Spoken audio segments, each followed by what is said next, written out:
He knew that previous kings and lords of Ethiopia had used banquets as a trap. Once he was there and full of drink, Selassie would have him arrested or murdered. To signal his understanding of the situation, he agreed to come to the banquet, but only if he could bring his personal bodyguard, 500 of his best soldiers, all armed and ready to defend him and themselves. To Balcha's surprise, Selassie answered with the utmost politeness that he would be honored to play host to such warriors. On the way to the banquet, Balcha warned his soldiers not to get drunk and to be on their guard. When they arrived at the palace, Selassie was his charming best. He deferred to Balcha, treated him as if he desperately needed his approval and cooperation. But Balcha refused to be charmed, and he warned Selassie that if he did not return to his camp by nightfall, his army had orders to attack the capital. Selassie reacted as if hurt by his mistrust. Over the meal, when it came time for the traditional singing of songs in honor of Ethiopia's leaders, he made a point of allowing only songs honoring the warlord of Sedano.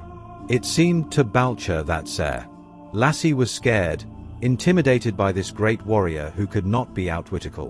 Sensing the change, Balcha believed that he would be the one to call the shots in the days to come. At the end of the afternoon, Balcha and his soldiers began their march back to camp amidst cheers and gun salutes. Looking back to the capital over his shoulder, he planned his strategy, how his own soldiers would march through the capital in triumph within weeks, and Selassie would be put in his place being either prison or death. When Balcha came in sight of his camp, however, he saw that something was terribly wrong.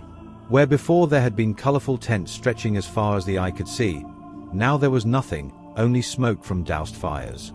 What devil's magic was this? A witness told Balcha what had happened.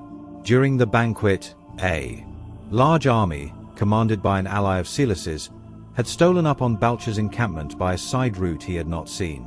This army had not come to light, however. Knowing that Balcha would have heard a noisy battle and hurried back with his 600-man bodyguard, Selassie had armed his own troops with baskets of gold and cash. They had surrounded Balcha's army and proceeded to purchase every last one of their weapons. Those who refused were easily intimidated. Within a few hours, Balcha's entire force had been disarmed and scattered in all directions. Realizing his danger, Balcha decided to march south with his 600 soldiers to regroup, but the same army that had disarmed his soldiers blocked his way.